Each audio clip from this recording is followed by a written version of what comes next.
16. Então viramos colônia de Portugal. Que é isso? Ora, eu moro aqui, Odair, e tenho um sítio ali. E quando eu estou lá no sítio e tem alguma coisa que eu quero, eu trago para mim, porque o sítio é meu.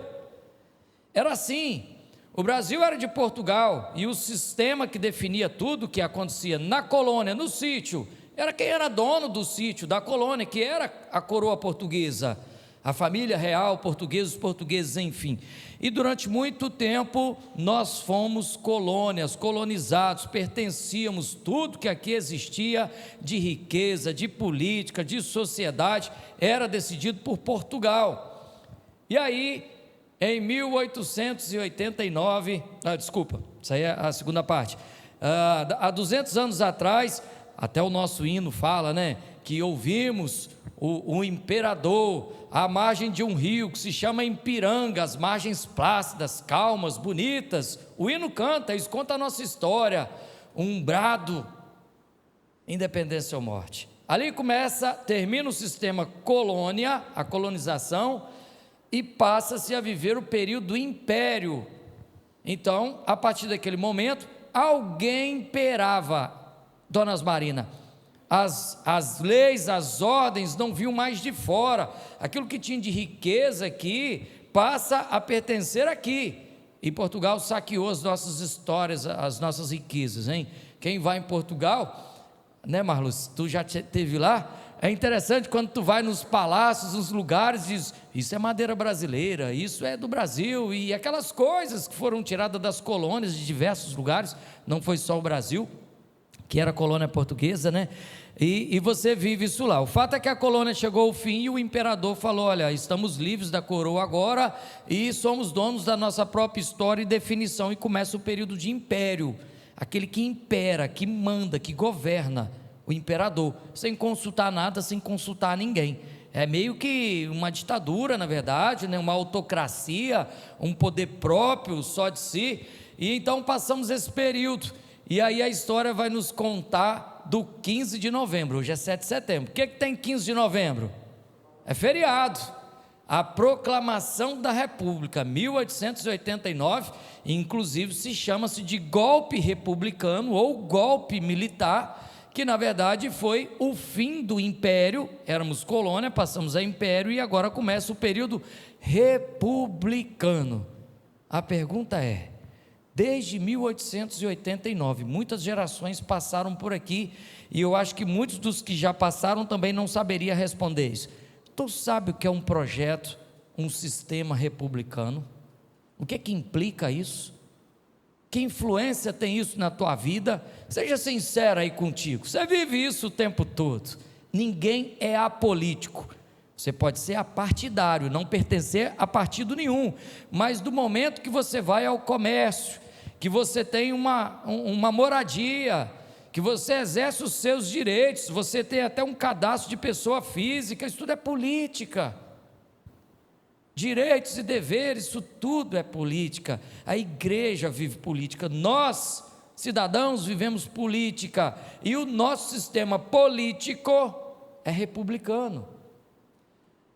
E o que é pior ainda, muitas vezes nós não dominamos sequer o que isso significa e nem muito menos praticamos os nossos direitos políticos como cristãos. Aí é que a dor aumenta. Vamos à Bíblia. O livro de Provérbios, inclusive algumas versões dizem de forma diferente, mas permite-se entender. O capítulo é o 29. Salomão foi um homem extremamente político, ele era rei. Ele governou, ele exercia política sobre a sociedade, sobre o povo, sobre os poderes, sobre as riquezas. E ele disse coisas do qual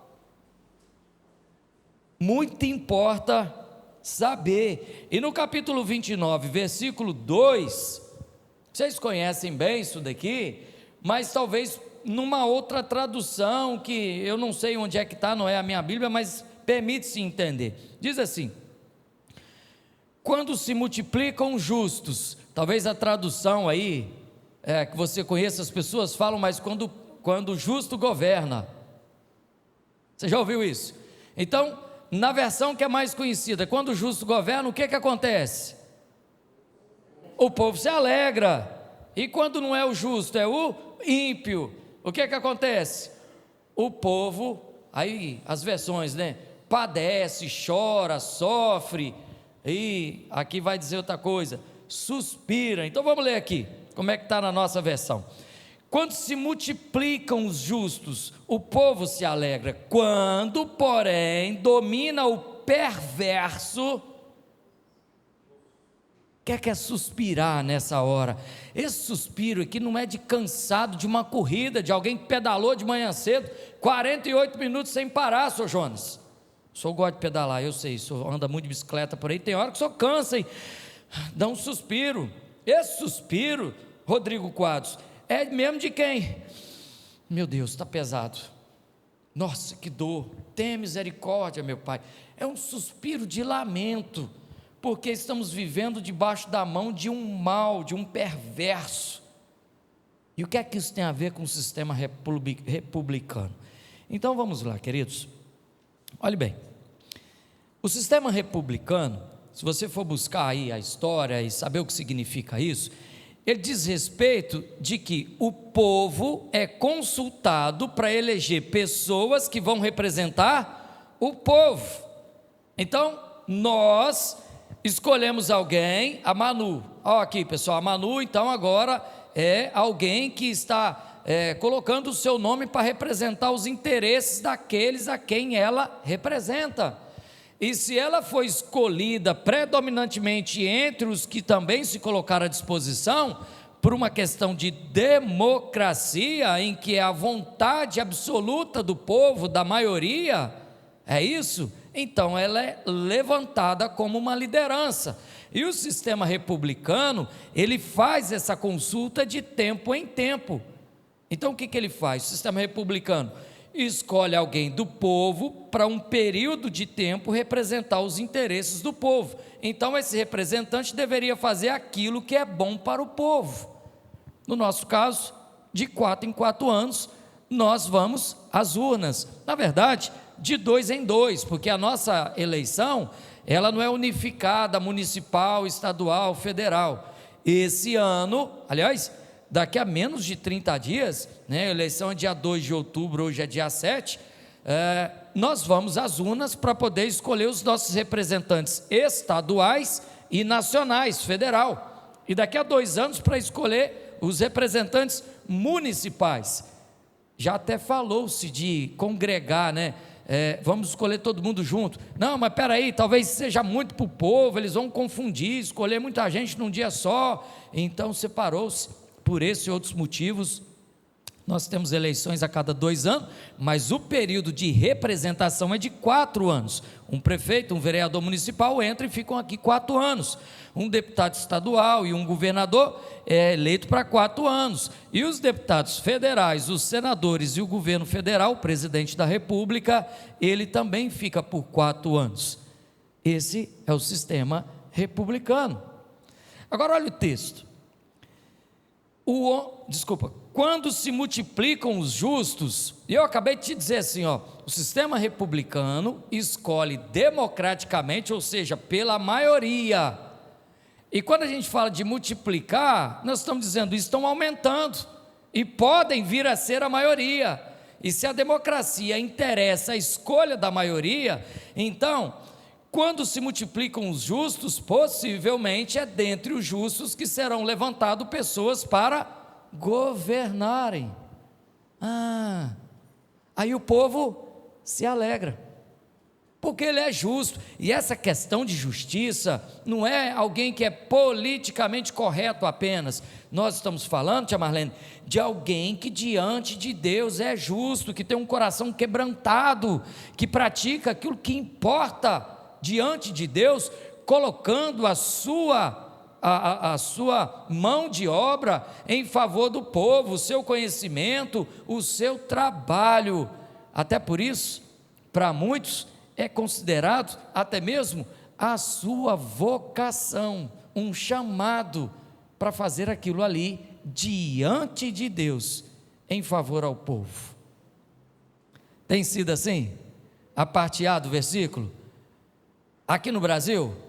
Bom, digamos que não. Exemplo, A igreja, por exemplo, não gosta de política. Não estou falando da Igreja Presbiteriana de Nova Brasília, mas via contexto geral, a coisa vem sendo feita pela parte B, desde quando começamos, porque começamos como colônia, como sendo explorados, nós éramos colônia de exploração, não de povoamento. Alguns países, chegaram a alguns lugares lá atrás, eram colônia de povoamento, as pessoas foram para morar. No nosso caso, quando os portugueses chegaram, eles chegaram para explorar as riquezas. Então, desde o começo, essa história política é contada de uma forma com um espinho no pé muito grande, perfurando, explorando, judiando, sugando o que tinha. Então, a parte B desse versículo é, na verdade, algo muito mais presente na nossa história, porque os perversos vêm governando a história disso daqui. Até por isso, a nossa história é contada com a última palavra desse versículo. O povo suspirou demais até aqui por sofrer aquilo que era imposto. Era mesmo assim. E aí, a gente precisa entender um pouco mais sobre isso daqui, irmãos, porque cabe a nós algo que é extremamente inviolável perante pelas nossas leis, que é a subjetividade da escolha. Eu escolho quem eu quiser. O voto, ele é secreto, individual e intransferível. Ninguém pode votar por mim. Podem escolher por mim e dizer em quem eu vou votar. E é extremamente perigoso quando isso acontece. O fato é o seguinte, eu acabei de dizer assim, a igreja não gosta de discutir política. Por quê? É algo que tem sido feito com tantas sujeiras por entre as unhas e os dedos, tia Osmarina, de que a gente passou a olhar para isso como alguma coisa ruim. E me permita ser um pouco mais duro até, demonizou-se a política. A política é coisa do cão. Você talvez já deva ter ouvido isso, ou quiçá falado, isso é coisa do bicho, de tanta sujeira que o cenário político nos impõe. O fato é que nós escolhemos alguém para governar sobre nós. Irmãos, isso é extremamente importante. A igreja, enquanto igreja, precisa ter a sua mente esclarecida para exercer os seus direitos sobre como Jesus também o faria. A gente precisa parar para pensar sobre isso. Se você vê na história, grandes nomes da Bíblia viveram questões políticas, e aí você vai ver coisas boas e ruins conforme a maneira de governar. Olha o quanto é importante um governo, e também grandes nomes da contemporaneidade. Nós falamos muito, por exemplo, da reforma de Calvino. Calvino chegou a governar Genebra. E quando você estuda como é que foi o período em que João Calvino estava envolvido com as questões políticas, da governança, da liderança daquela região, você vai ver, nossa, foi legal, hein? Porque ele está na parte A desse versículo. Ele era um justo diante de Deus, então ele fazia aquilo como alguma coisa que era uma vocação cristã. Olha o que João Calvino falou sobre isso. Tem muitas frases, de João Calvino. Rodrigo, você é um homem estudioso, você gosta muito de frases de efeito e que de fato nos põe na linha, na regra. E João Calvino disse sobre a questão política, ele disse assim, até anotei, a vocação política do poder civil e a vocação política não somente é santa diante de Deus, como também é sacrossanta e honrosa entre todas as vocações. Sacrossanto é algo que é santo duas vezes, que é sagrado e santo. Então tem-se uma tendência de entender isso como algo que é inviolável, que é lacrado, que dificilmente iria se corromper. E essas palavras de Calvino se fez muito provavelmente porque ele viveu na prática a governança, a liderança, o exercício do poder. Calvino, irmãos, de quem a gente tanto fala e estuda aqui sobre isso, e Calvino possivelmente falou sobre isso, porque ele deve ter percebido uma coisa que eu venho percebendo nos últimos anos. Tem 11 anos que eu trabalho diretamente com o poder público municipal. Hoje eu sou servidor público municipal. e eu percebi, e eu tenho procurado fazer uma coisa que é espetacular na política. A política, quando bem feita, quando de forma justa vivida, apresentada como uma vocação santa, guarde isso no seu coração, uma excelente ferramenta de amor ao próximo. Isso, a política é uma excelente ferramenta de amor ao próximo, porque um só gesto, uma só lei, uma só coisa feita, abençoa de uma única vez tanta gente ao mesmo tempo, que isso só pode ser entendido como amor ao próximo. Sabe, são coisas que a gente pode fazer, que vai trazer qualidade de vida, Senhor Jonas, vai trazer bem ao próximo, vai fazer aquilo que as pessoas hão de viver e sorrir, hão de se alegrar. Por isso, quando se multiplicam os justos e dentre eles surgem os representantes do povo para governar, o povo se alegra, está escrito no texto, porque essa vocação é feita de maneira que abençoa o povo. Olha que coisa linda, Salomão não estava errado. Irmãos, eu sou do tempo que vários partidos existiam e você discutia a política, escolhia os seus representantes e não se falava tanto quanto hoje. Hoje o mundo inteiro praticamente, onde se exerce a democracia, alguns lugares não é assim, há ditadores, há ditaduras, e enfim, poderes que passam por pessoas da família e assim vão, mas onde há democracia, que é o caso do Brasil, a gente escolhe. E o fato, a verdade é que nessas democracias o mundo dividiu-se em dois lados, em dois polos. Há uma dicotomia política hoje entre de que lado você está.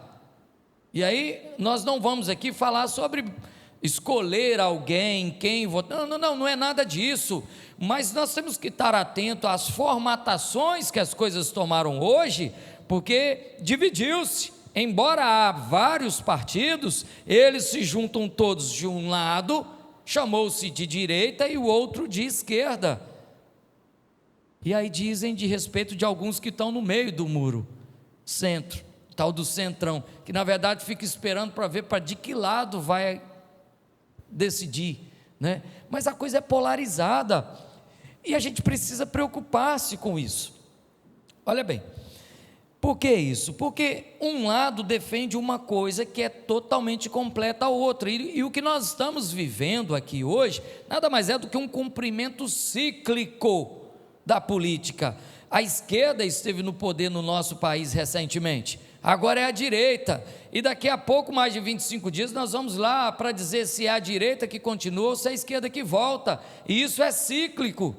Nos Estados Unidos do mesmo jeito, a gente assistiu isso recentemente, disseram que quem estava lá, da direita, não estava bom colocar a esquerda, e agora que você escuta falar sobre as notícias políticas daquele país, é que já querem voltar com um representante da direita, e isso é cíclico, fica indo e voltando de um lado para o outro, como se as coisas mudassem. Mas a grande verdade é que se nós nos preocuparmos em saber o que defende um lado e o que defende o outro, e à luz da Bíblia colocarmos isso para analisar, nós vamos dizer, mas espera aí, se o meu voto tem que ser algo que de fato represente aquilo que eu creio, então nós precisamos ter certos cuidados nessa hora. Por que isso? Ora, porque existe um lado em que as coisas santas e sagradas pouco importa. Nós estamos aqui à luz da Bíblia discutindo o fato. E existe um outro que, embora possa cometer erros e fazer coisas dessa natureza, ao menos se dá a vez um pouco mais aquilo que é correto, inclusive aquilo que a Bíblia fala, aquilo que a Bíblia diz. Agora, pasmem, você sabia que nós cristãos somos a maioria no Brasil? Quando consideramos aqueles que são protestantes e católicos, chegamos a um número avassalador para mais de 70% da população. Então, se quiséssemos fazer acontecer a parte A do versículo, quando se multiplicam, nós somos a maior parte, nós temos a maior multiplicação, iríamos escolher alguém que representasse de fato aquilo que o cristianismo quer. E por que não é assim? Porque nós, homens, temos uma natureza corrupta, E muitas vezes votamos sabendo que é errado no errado, ou pior ainda, ao longo da história, os políticos são pessoas espetaculares para manobrar a nossa mente.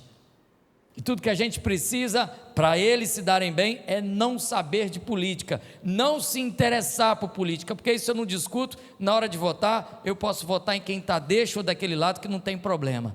E aí ganha quem tem uma melhor propaganda, ganha quem tem. Eu estava assistindo hoje a política, né? Eu fui lá almoçar com a mamãe está assistindo. Fui lá almoçar com a mamãe e o papai, e aí foi no horário político. Aí, tia Leuda, o papai passou lá e desligou, vamos ver isso não. Eu falei, não, vamos ver isso aí, rapaz, liga aí. E de repente está lá todo mundo pedindo voto, meu número, meu nome, eu isso, eu aquilo, vou fazer isso, como é a velha política, nós sabemos disso. E entrou uma propaganda política em que o candidato por si só pouco aparecia. E eu falei assim, está vendo a estratégia?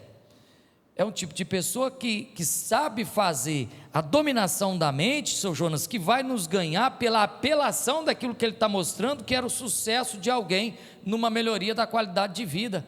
E aí lá no final ele fala, está vendo? Conto com o seu voto para fazer muito mais. Estratégia. E eles fazem isso muito bem e dominam a nossa mente, e nós votamos errado, apesar de saber que muitas vezes eles são errados. A coisa é mesmo assim, se há lado, eu me lembro muito claramente, na última eleição para presidente, há 4 anos atrás, houve a vitória do presidente que hoje está no poder, Bolsonaro, e um partido, naquele momento, então, se juntou e declarou-se oposição, antes mesmo, isso era no mês de novembro, antes mesmo do presidente assumir. E eu fui conversar com algumas pessoas desse partido e dizer, mas por que isso? Ou seja, olha, não interessa o que o presidente vai fazer, se é bom ou ruim, nós vamos ser oposição a ele. É como que dizer assim, eu não quero que dê certo o seu governo, ainda que o povo tenha que padecer por 4 anos para que você dê errado e depois eu assumo o poder.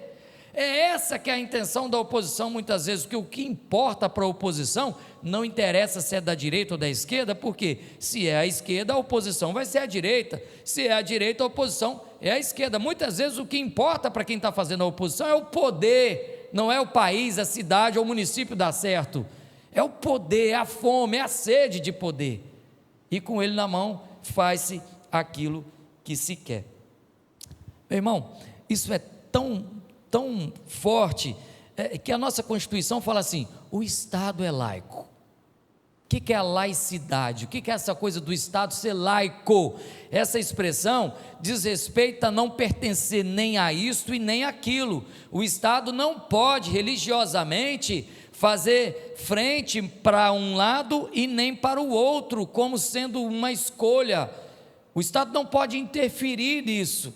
Mas veja bem, estas são as questões institucionais, as políticas não podem talvez caminhar para esse lado, contudo a política é feita pelo político, pela pessoa, e a pessoa não precisa ser laica, ela pode ter sua crença. Então, embora o Estado, a política precisa perante a Constituição, de fato da laicidade, de não priorizar um lado religiosamente em detrimento ao outro, as pessoas não são laicas, até podem ser, se assim quiserem, mas normalmente não são, e querendo ou não, quem está no poder, e diante daquilo que crê, que faz, que vive, e assim por diante, vai exercer o seu mandato com os costumes, com a aprendizagem, com a criação que teve, horas. Quem é que vai se negar nessa hora, diante desse contexto inteiro? Eu vou lá governar, se eu for eleito com base naquilo em que eu tenho a minha criação. Se é laico ou não, é outra história. E aí o diabo nada de braçada, que ele é esperto, ele afeta, ataca, busca aterrorizar a cada um de nós, um a um, mas quando ele pode dar uma cartada para fazer isso de forma coletiva, ele sabe que ele é muito mais eficaz. Então nada como colocar alguém que é do mal no poder, para poder estabelecer o poder de uma forma institucionalizada. Horas, se eu tenho um dos meus que está mandando e está fazendo aquilo que é ruim, eu estou aqui para matar, para roubar e para destruir. Então ele que faça aquilo que eu quero. E aí a parte B do versículo se aplica. Mas quando é o perverso, o povo está doendo. a gente suspira, a gente padece. Irmãos, o fato é o seguinte: os que não se preocupam com o que Deus quer de nós, do povo, para fazer política, eles são, de fato, ávidos com isso, a ponto de oprimir, se pudesse secar a outra parte. E quando a gente fala que nós estamos vivendo uma dicotomia política, de dois, um lado e o outro, isso precisa ser entendido, e agora nas urnas a gente está vivendo isso. Hoje mesmo, 7 de setembro, nós tivemos atos da independência. Aliás, eu comentava hoje, né? O Estevão foi desfilar, porque ele e a Melicinha estava na comissão de frente com a bandeira do município. Que lindo, gatinho, Deus te abençoe, né? Eles foram pela escola, isso é uma coisa que acontece historicamente aos 7 de setembro, e aí nós fomos lá ver, e fazia tempo que eu não via tanta bandeira do Brasil. Eu via a bandeira do Brasil dessa forma, daí, quando eu era criança, que o Brasil ia jogar na Copa, que dava gosto de ser brasileiro. Naquela época jogava-se não por dinheiro, pelo prazer do futebol, né, seu Jonas? E aí a gente parava para assistir mesmo. Hoje em dia o dinheiro entrou em campo e os jogadores estão de um lado e depois do outro, perdeu-se a graça do futebol, e nem por isso a gente mais tem prazer em ver uma bandeira tremulando em dia de Copa ou de jogo de Brasil. E nós estamos vivendo um período em que a bandeira está em alta. Vocês têm percebido isso? Fazia tempo que a gente não via tantas bandeiras por aí. Se por isso ou se por aquilo, não é o caso, mas o fato é que nunca se viu tanta bandeira nos últimos anos, além do futebol, como nós estamos vivendo agora. Quando você vai em outros países, bandeiras é algo muito comum, porque o povo ama a nação, ama a sua pátria, ama o seu lugar, e isso é muito legal. E nós brasileiros somos meio vira-latas com isso, né? Não fomos ensinados a viver com isso, e qualquer coisa está bom, e muitas vezes até temos bandeira ou camisa de seleção de outros times, mas não temos a do Brasil, porque não somos patriota para isso. Há lugares em que as pessoas se negam a usar camisa de outras seleções, se for para usar é do país deles, e nós brasileiros temos prazer de usar a de outros países. É bonito, é legal, então a gente vai nesse caminho. Olhe bem, essa coisa institucionalizada, o diabo ele é tão sagaz, ele é tão astuto, que o que ele quer na verdade é pegar aquilo que é santo, aquilo que é sagrado, e transformar em alguma coisa que é ruim, em alguma coisa que, quando eu falo ruim, é no sentido de biblicamente desconstruir. Nós estamos vivendo o período da desconstrução, e a política é uma ferramenta de desconstrução de valores. A Bíblia fala sobre: me diga com quem tu andas, que eu direi quem tu és. Paulo, quando escreveu para Coríntios, quando ele fala, 15:33, salvo engano, as más conversações corrompem os bons costumes. Então, se eu souber com quem você anda, eu sei o que você está fazendo. Horas. E a gente tem que estar atento com isso. E o processo de desconstrução de uma nação conservadora, biblicamente correta, é algo que o inimigo quer fazer, e com eficácia. Às vezes ele faz isso para muito mais além de um país. Abra a tua Bíblia em Gênesis 9. Olha o quanto isso é curioso e sempre me chamou a atenção. Aí descreve sobre um fenômeno físico extremamente lindo, que todos nós gostamos, e hoje, na época em que celular virou câmera fotográfica, quando vemos um arco-íris, rapidamente nos colocamos em condição de tirar uma foto, porque é bonito, porque nos encanta. Sabe o que é o arco-íris? Capítulo 9 de Gênesis, a partir do versículo 15, olha aqui, ó. A aliança de Deus com Noé, é o texto. Então me lembrarei da minha aliança firmada entre mim e vós e todos os seres viventes de toda a carne, e as águas não mais se tornarão em dilúvio para destruir toda a carne. Versículo 16, o arco, que é o íris, o arco de cores, o arco, né, que a gente chama aqui arco-íris, o arco estará nas nuvens, e vê-lo-ei e me lembrarei da aliança entre Deus e todos os seres viventes de toda a carne que há sobre a terra. Disse Deus a Noé: este é o sinal da aliança estabelecida entre mim e toda a carne que há sobre a terra. Pois bem, qual que é o significado do arco-íris hoje? As pessoas não falam que o arco que se forma, as pessoas não falam que ele sabe, a recordação de Deus, a aliança, o símbolo da aliança entre Deus e os homens. Se hoje eu faço qualquer coisa e desenho um arco-íris, aí sim, perceba o quanto o diabo ele é astuto. Ele pegou uma coisa que é um símbolo da aliança de Deus conosco e transformou em uma coisa profana, biblicamente dizendo, porque o arco-íris é o símbolo, todas as cores, todas as vontades, todas as emoções, tudo que você quiser viver, da homossexualidade, algo que a Bíblia diz ser condenado, quando se é praticado. Então, uma coisa que era santa, que é sagrada, que é o arco, transformou-se numa referência daquilo que é a corrupção do homem perante Deus. E agora nós já praticamente não nos lembramos mais da aliança de Deus quando vemos um arco. Por exemplo, muito provavelmente, você não deva ter aí um celular cuja capinha é um arco-íris. Isso é muito comum por entre as pessoas que se identificam com as comunidades homoafetivas. Mas, na verdade, o arco é a aliança de Deus. Perceba como o processo de desconstrução, e isso é uma política social, ele vai acontecendo. Aí, me permita contar uma experiência, duas.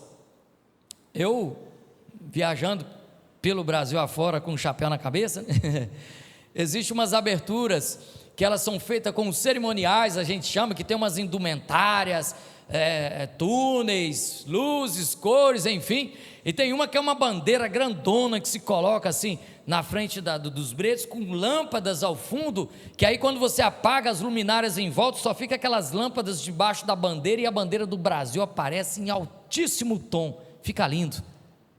E eu então, num desses dias, me coloquei à frente daquela bandeira e pedi a alguém para tirar uma foto, e depois eu coloquei essa foto no ar, eu não me lembro e tudo. Eu sei que uma pessoa, eu fui mostrar uma pessoa que ela está voltado muito mais para a ala esquerdista, politicamente falando, e ela disse assim: a foto é bonita, mas eu não gostei não. Eu disse: uai, mas por quê? Sou eu que estraguei a foto? Ela falou: não, a bandeira.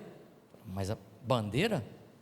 Mas é a bandeira do Brasil, eu sou brasileiro, você... Não, muito, e aí falou o nome do presidente, muito Bolsonaro. Eu falei: não, peraí, me desculpa, a bandeira é do Brasil, não é do presidente, e eu sou brasileiro. Ah não, mas identifica muitas ideias, o jeito de governo e tudo. Gente, eu não consigo conceber dessa maneira. Então, dependendo do governo que entrar, nós vamos ter que trocar a bandeira, é isso? Pintar de outras cores, mudar o formato, ou coisa dessa natureza? E uma outra vez, tem 2 meninos lá em casa, um é um bezerro, então leite a gente compra toda vez. E aí eu estava discutindo com uma pessoa que também tem é inclinado ao modo de pensar esquerdista, e eles estão entendendo a coisa desse jeito, e eu disse assim: fomos falando sobre comprar leite, levar para casa, e eu disse: no supermercado ali em cima, assim, o leite lá sempre é em preço bom. E a pessoa disse: não, mas eu não faço compra lá não. Eu disse: mas por quê? Porque lá tudo é pintado de Brasil, tudo é pintado de verde e amarelo, é tudo muito... Aí de novo, falou o nome do presidente. Falei: gente, então faça-me um favor, pague mais caro no outro lugar, gaste o teu dinheiro como quiser, ele é seu. Mas olha como as coisas são construídas na mente das pessoas desse jeito. Queridos irmãos, nós não podemos deixar que isso entre no nosso coração para definir as coisas dessa forma. E nós precisamos entender a importância dessa ferramenta de amor ao próximo, que é a política, e até por isso, aquilo que compete a nós, fazemos bem feito. Então, para irmos direto ao momento final daquilo que nós estamos falando aqui, você vai votar em quem dia 2? Bom, eu não sei, não precisa me falar, eu não vou falar em quem você deve votar. Vergonhosamente, alguns líderes políticos são pastores, são lideranças de igreja, e fazem isso com tanta sujeira igual, que coloca o povo de Deus dentro de um contexto que é feio, que é ruim, porque existem 3 momentos, 3 pessoas, 3 personalidades, normalmente, para que você seja identificado, né? Que são, politicamente falando, os alienados, aqueles que só votam em quem alguém falar, e muitas vezes, me permita ser sincero, esse é o chamado voto de cabresto. O que é cabresto? Cabresto é uma corda que você põe no pescoço dos animais, né? E alguém segura a ponta, a gente fala o cabo do cabresto, e você puxa o animal para onde você quer, porque o animal é irracional, então ele te obedece, onde você for ele vai. E voto de cabresto é como querendo dizer, tem ali um eleitor irracional, que eu coloquei o cabresto nele, estou levando na urna para votar em quem eu quero, então toma aqui o número. Esse é o voto de cabresto. Muitas vezes isso é feito com os menos, que é uma segunda personalidade, esclarecidos, porque nos preocupa em envolver, em conhecer, em saber. Vamos falar a verdade, muita gente, inclusive de igreja, vai para a urna falando assim, mas em quem eu vou votar, hein? A gente não se envolve com a causa, porque nós ainda não entendemos que isso é uma excelente ferramenta de amor ao próximo, e que quando é feito pelo justo, então a gente não se envolve com o contexto. E aí existe então os que são alienados, de onde nascem os votos, né, pela opressão. O voto de cabresto não só é dentro de igreja, isso às vezes quando o líder da igreja exerce esse poder sobre os seus liderados, sobre os irmãos da igreja, isso é feio, eu diria até que pecado, porque é uma opressão, sabe? Ou muitas vezes isso é feito de uma outra forma, existem aqueles senhores, né, pessoas que trabalham para outras que são quase escravos, que você vai votar em quem eu mandar, em quem eu pedir, ou quem sabe até um pai exercendo isso sobre a família, não, mas eu quero votar no outro, mas você vai votar em quem eu... Isso é feio, isso é alienação, isso é opressão, isso não é legal, isso é antidemocrático. Existem os esclarecidos, e é aí que nós temos que entrar. Quem que são os esclarecidos? Ora, esclarecidos é aquele que não está escuro, é aquele que as coisas podem ser vistas, porque estão claras.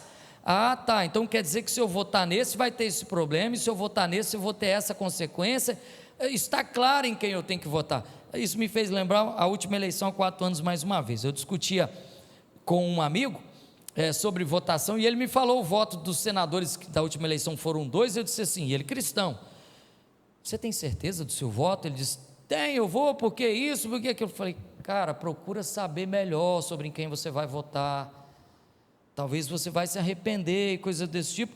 E foram eleitos 2 senadores, todos 2 por uma apelação muito mais para a direita, mas no dia, acho que 4 de outubro, salvo engano, que a última eleição foi dia 3, se eu estou bem lembrado, um dos senadores já virou completamente para o lado do qual ele não foi eleito, e hoje em dia inclusive figura completamente à esquerda do processo.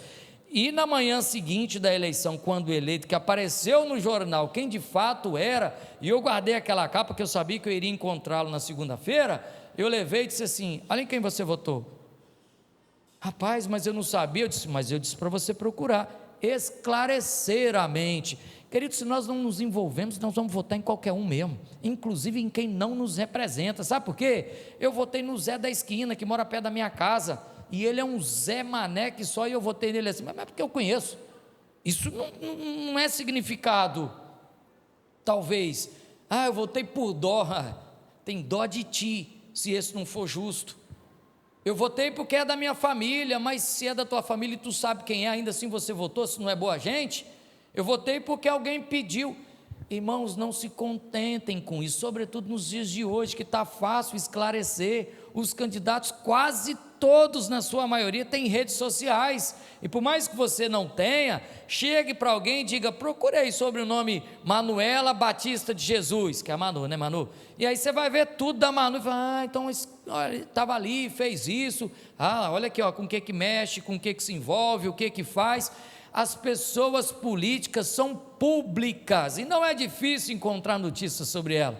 Inclusive você pode digitar o nome dessa pessoa hoje e fazer uma busca, que vai aparecer o que ela esteve envolvida de bom e de ruim, se tem questões judiciais, se tem questões relacionadas à sociedade, a afeitos e assim por diante.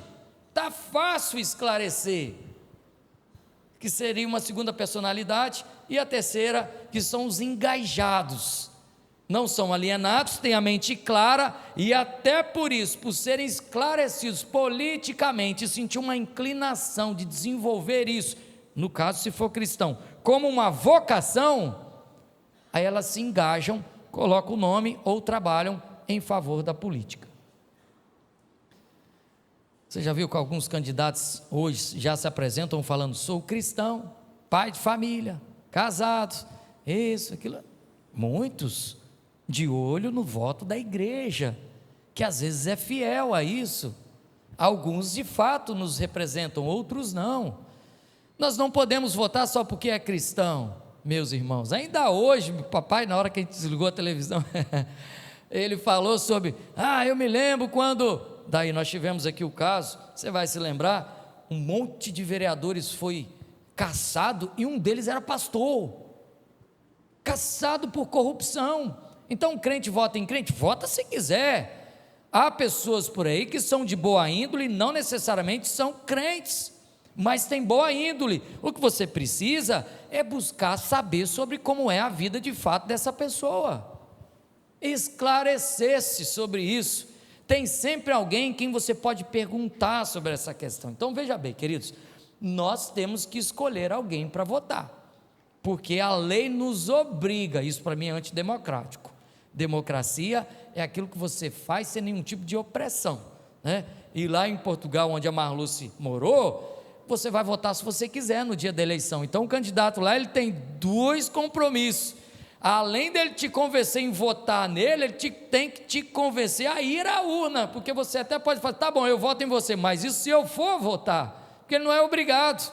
Isso é democrático. E aqui não, se eu não votar, eu pago multa, eu tenho que justificar, se eu não fizer isso e estiver em dia com as questões eleitorais, então eu não posso isso, eu não posso aquilo, uma série de benefícios públicos do qual eu sou privado, é vedado a minha pessoa. Então nós somos obrigados a votar. Então já que você vai votar, irmão, faça isso bem feito, saiba escolher em quem você vai votar, você precisa conhecer, você precisa discutir. E eu me lembro de um dia em que nós estávamos num culto do dia do prefeito, num culto, numa igreja bem próxima, e aquele pastor que estava pregando disse assim, ora, se nós que somos a igreja, não falarmos de política na igreja, onde é que nós vamos falar? Eu vou ter que ir num boteco para discutir política?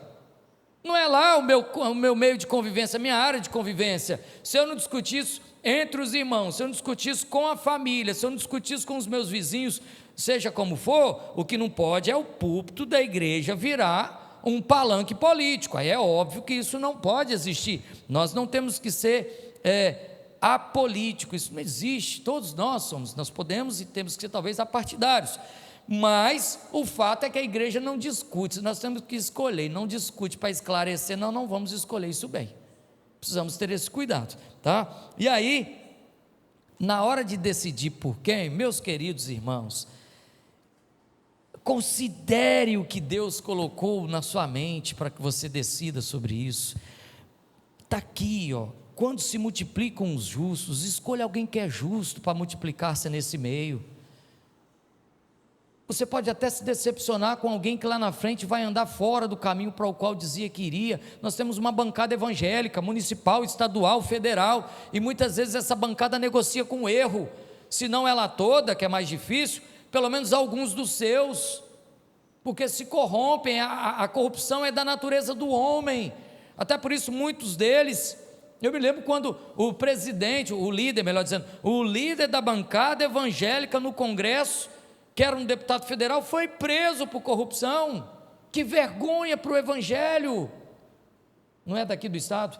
Que vergonha para o evangelho, mas nós precisamos ter a mente esclarecida para pelo menos errar menos, senão nós vamos cair no que eu vou te dizer aqui agora, se você não for com Jesus para a urna para votar, Jesus não é candidato, você não vai votar nele, mas ele vai ver o seu voto, ele sabe em quem você está votando, e ao invés de você ser uma ferramenta de paz, de bondade, de coisas boas do que estão vindo por aí, você está institucionalizando o perverso, você está dando poderes a ele para dizer assim, homem que não gosta do que Deus gosta, mulher que deseja mais as coisas da carne do que aquilo que é santo, com o meu voto, conduz o povo pelos próximos 4 anos, Aí nós escolhemos mal e depois sabe o que fazemos?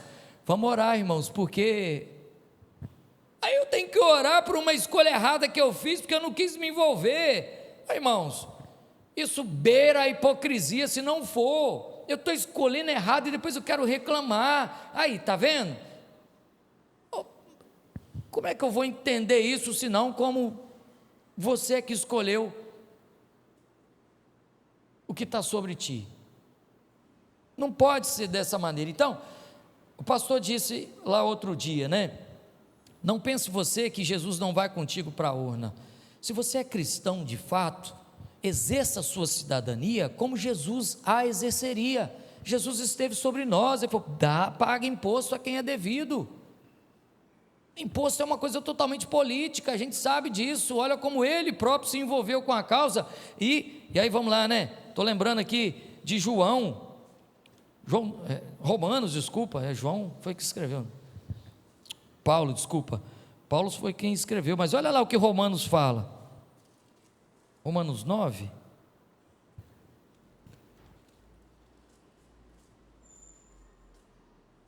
Está na tela aí, rei?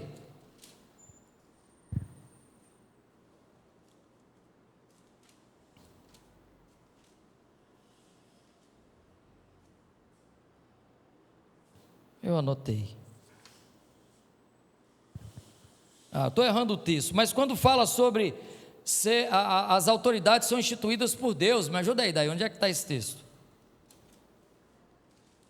Bom, enfim, nós conhecemos isso, que nós temos que nos submeter às autoridades, de que elas exercem sobre nós poder. O próprio Paulo nos disse isso, nos orientou com isso, está aqui, Romanos 9 mesmo, é isso?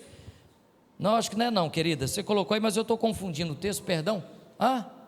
Romanos 13, falou Ramon, obrigado mesmo, aí Romanos 13, o amor é o cumprimento da lei, e aí nós vamos lendo sobre isso, um pouquinho antes, da obediência às autoridades, bem rapidamente, agora sim 13:1, obrigado Ramon, todo homem esteja sujeito às autoridades, autoridades que nós estamos elegendo com os nossos votos, superiores, porque não há autoridade que não proceda de Deus, e as autoridades que existem foram por Ele instituídas, porque Ele nos usa para isso, de modo que aquele que se opõe à autoridade, resiste à ordenação de Deus, e os que resistem trarão sobre si mesmo condenação, porque nós vamos ser então considerados como alguém que está protestando, não respeitando, não se submetendo, e o texto vai falando sobre isso. Por esse motivo, versículo 6, também pagais tributos, porque são ministros de Deus, atendendo constantemente a esse serviço.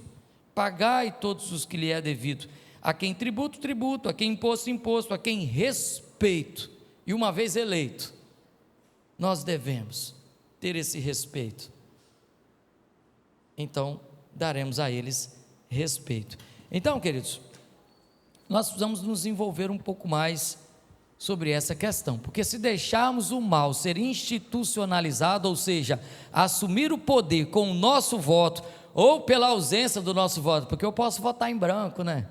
Eu posso anular o meu voto, e há quem faça isso como um voto de protesto, não vou votar em ninguém, vai no branco, vai no nulo, Aparecida.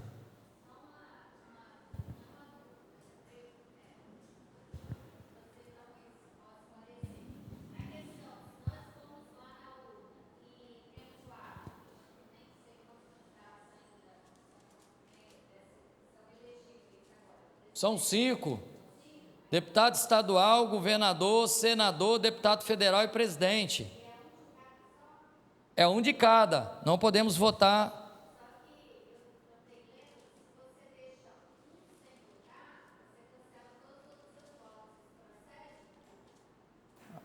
Eu não sei te falar, salvo engano, a urna ela não reconhece, né? Acredito que sim, acredito que ela não vai reconhecer. O que você tem que fazer é o seguinte, Nina, você precisa votar na legenda pelo menos. O que é votar na legenda? Por exemplo, deputado estadual, são 5 números, 1, 2, 3, 4, 5, não sei nem se tem esse número, Por exemplo, são 5 números, tá? Ele tem o número do partido, que são os 2 primeiros números, e depois o número que o identifica. Se você não quer votar em nenhum deputado estadual, pelo menos em alguma legenda você precisa votar, que são os 2 primeiros números, para que o voto se torne válido. É isso mesmo, tá? Mas de fato, se você não tornar o seu voto válido em um desses 5, ele vai ser considerado nulo. É por aí o caminho. Irmãos, tem muita coisa vedada e velada aí, né? Porque se nós soubermos, então o justo talvez vai ser melhor escolhido do que aquele que promove o engano, né? O fato é o seguinte: nós somos obrigados a votar, nós temos que votar, temos que exercer esse papel de cidadão, mas não podemos deixar de fazer isso como cidadãos dos céus, como a quem é temente a Deus e faz cumprir sobre nós a primeira parte do versículo: escolher alguém dentre os justos, para que a cidade possa se alegrar. Caso contrário, se institucionalizarmos o mal, se escolhermos alguém que não representa aquilo que Deus quer sobre nós, embora o mundo pertença ao inimigo, então nós vamos ter que suspirar, porque a dor certamente vem. Você se lembra do que está escrito em Salmo 33, 12? Fala, Mick.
Exato.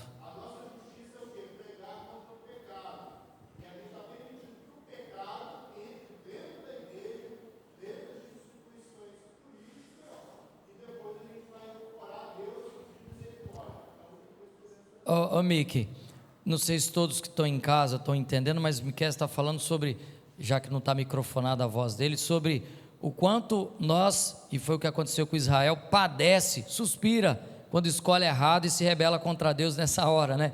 É mais ou menos assim, queridos, para a gente encerrar. Aqui na igreja nós temos um conselho, o presidente do conselho é o pastor, na ausência dele um presbítero. É como se de repente nós buscássemos alguém da comunidade que não é cristão e o elegêssemos como presidente do conselho, e é ele quem vai decidir as coisas que são feitas dentro da igreja. Ora, o que podemos esperar de bom com isso para a igreja? Ele vai fazer as vontades dele, daquilo em que ele foi criado, conforme a sua índole, o seu caráter.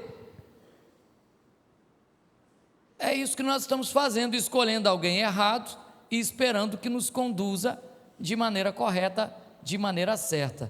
Fala, Miqueias.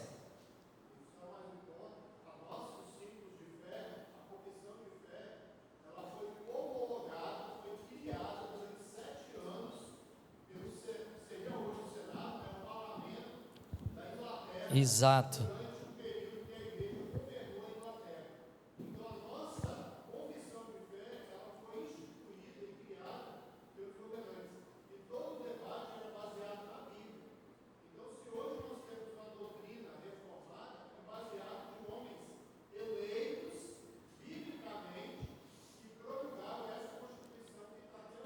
Exatamente isso. Para ir mais além ainda, mundo afora, se você quiser entender o que é um país rico e um país pobre, ou desenvolvido e subdesenvolvido, Não é só politicamente que se explica isso não, tem uma raiz enorme que sai da questão da crença, porque os países que foram colonizados por exploração tinham um tipo de crença, e os que foram colonizados, e esses hoje são subdesenvolvidos, quase toda a sua maioria, não, né? Acredito que ainda, e os que foram colonizados como colônia de povoamento, que tinha uma outra condução cristã, são países ricos. Então, se você quiser, inclusive, conhecer a originalidade do porquê alguns países são pobres e outros são ricos, a história, o poder, a política e a crença daquele momento explica porque hoje ainda nós temos países mais atrasados, mais desenvolvidos. Então é desde quando isso começa. Salmos 33, 12, para a gente encerrar esse momento. A igreja poderia declamar isso se quisesse, a gente fala sobre isso, irmãos, mas a pergunta é: no que depender de ti, até que ponto a nação será feliz? Porque feliz é a nação cujo Deus é o Senhor. Se eu estou escolhendo alguém que governa a nação que não é o Senhor da vida dele, então como a nação será feliz? E te dizendo isso, em definitivo, eu lhe digo: jamais seja apolítico. Preocupe-se em entender que o preço do combustível que estava alto e está descendo e interfere diretamente nas finanças da tua casa, tem a ver com política, é política. Preocupe-se em entender o que seu filho estuda na escola, está diretamente ligado com a política que institucionaliza isso. Preocupe-se em saber que o que nós vivemos aqui dentro da igreja e fora dela, quando nos identificamos como cristãos, muito depende do que é a questão relacionada à política.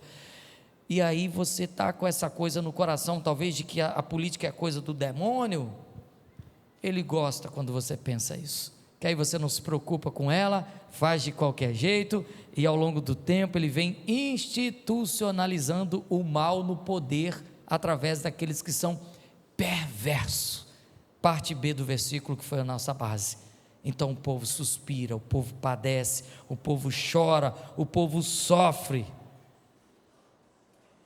É algo muito sério e não dá para ficar fora desse contexto. Quando alguém te convidar para discutir sobre política, se você disser: mas eu não sei muita coisa, senta e aprenda e reflita à luz da Bíblia. Se o que a pessoa estiver falando for agradável aos olhos do Senhor, dê crédito a ela, mas ainda assim procure saber um pouco mais. Tem um monte de lobo aí pintado, viu?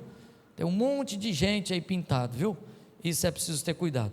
Nós vamos orar para encerrar, mas só depois que a Nina falar. Vamos, Nina.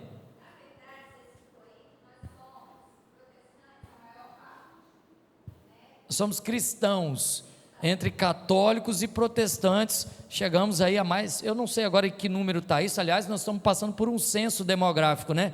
Daqui a um dia nós vamos saber quantos somos, mas somos, acho que até mais que 80%.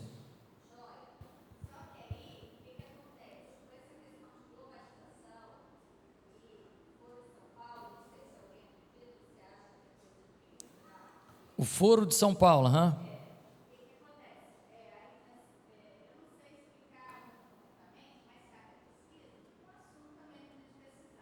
Claro.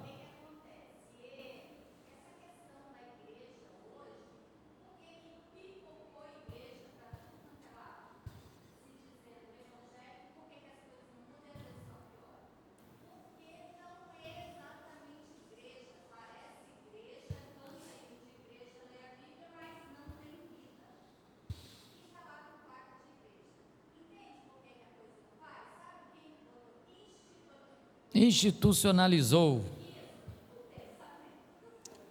O que é o Fórum de São Paulo? Um grupo de pessoas de diversos lugares do mundo que se reuniram na cidade de São Paulo e traçaram algumas diretrizes, não é isso, Nina? E daí tiraram então essa ideia e muita coisa surgiu fruto desse tipo de questão. É isso que ela está falando. Diga. Sim, sim. É a mesma ideia, o mesmo objetivo, talvez, do que eles fizeram com o arco, né? Mudar o sentido da coisa, embora ela possa parecer outra.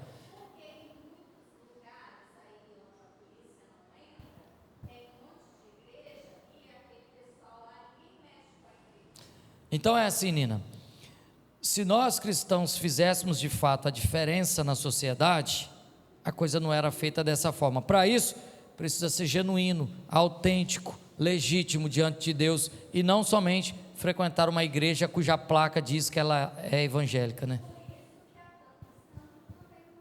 Sim, claro. Sim, sim, sim. Pessoas sem vocações que se autodizem ministros do evangelho e fazem aberrações, inclusive em nome de Deus, que vão convencendo o povo, né, a seguir um mesmo caminho, ainda que ele seja torto. Amém? Daí, o evangelho virou um negócio, um grande negócio, em grandes igrejas, grandes negócios e por aí afora. Não autêntico, não genuíno. Daí a gente volta à questão da necessidade de sermos esclarecidos, não só politicamente, que se formos esclarecidos biblicamente, o evangelho não é necessariamente um negócio, mas um caminho, por onde a gente traça a ponte que nos leva a Jesus, a Deus, que é o próprio Jesus, né? Ele é quem nos une ao nosso Salvador. Querida igreja, está feito aquilo que Deus tinha proposto no meu coração para a ocasião do dia de hoje. Desde que Juliana, não sei se Ju está assistindo de casa, me ligou, estava em algum lugar viajando. Falei, não, meu irmão, eu vou estar aí, além de ser feriado, é quarta-feira. Então eu sabia que eu não ia estar nem trabalhando aqui no meu trabalho secular, né? Que às vezes também, às vezes não, muitas vezes me faz chegar bem depois do horário. E aí, alusivo ao dia de hoje, por ser 7 de setembro, olha, que possamos proclamar a independência dessa negligência política que nós temos, que muitas vezes nos faz pagar e fazer o povo gemer pelas nossas escolhas erradas. 200 anos de proclamação da nossa independência, que possamos todos os dias proclamar que Jesus é o nosso Senhor, inclusive no dia 2 de outubro, quando formos às urnas votar, para fazermos isso em atitude de louvor a Deus. Porém, Deus não gosta das coisas relaxadas. Vai esclarecer o seu voto, vai procurar saber em quem você vai votar, para fazer isso com uma atitude de louvor e dedicação a Deus. De qualquer jeito, dificilmente você vai agradar o coração do Senhor.